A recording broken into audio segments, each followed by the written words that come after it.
Unika Sugiopranoto Semarang menggelar pameran foto arsitektur karya arsitek Pastor Katolik Romo YB Mangunwijaya. Pameran berlangsung sejak 18 hingga 25 November 2024 di selasar gedung Thomas Aquinas Unika, Kampus 1 di Bendandur.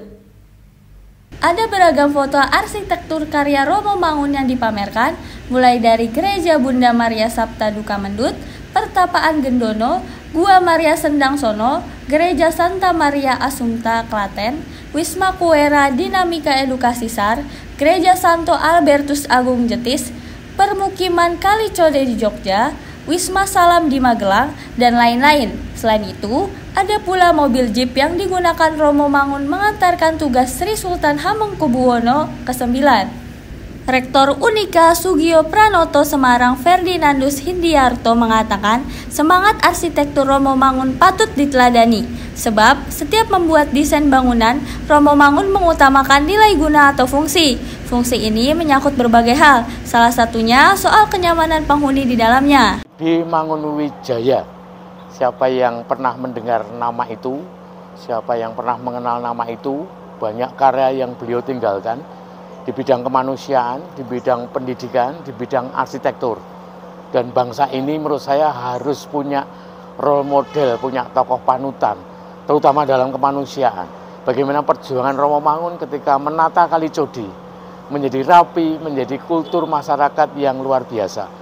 Bagaimana beliau membela rakyat Kedungombo ketika mau dibangun waduk, bukan menentang pembangunannya, tetapi cara-cara memperlakukan masyarakat secara manusiawi.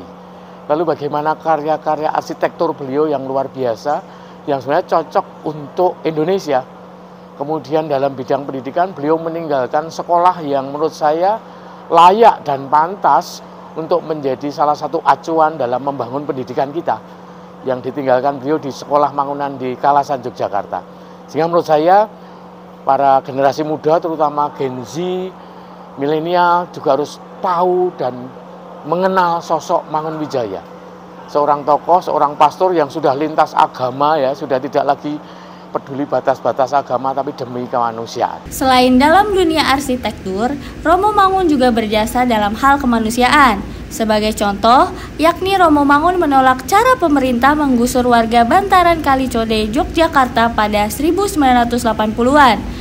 Romo Mangun menentang karena sikap pemerintah kurang manusiawi. Jasa Romo Mangun juga ada dalam bidang pendidikan, yakni mendirikan sekolah Mangunan di Yogyakarta. Melalui banyaknya jasa Romo Mangun yang ditampilkan dalam pameran ini, dia berharap dapat menjadi inspirasi bagi mahasiswa yang saat ini sering disebut sebagai kalangan Gen Z. Sebagai informasi tambahan, pameran ini juga dalam rangka peringatan 25 tahun meninggalnya Romo Mangun. Mobil jeep yang pernah digunakannya sebagai tentara pelajar pun akan dilelang. Holly melaporkan dari Kota Semarang, Jawa Tengah.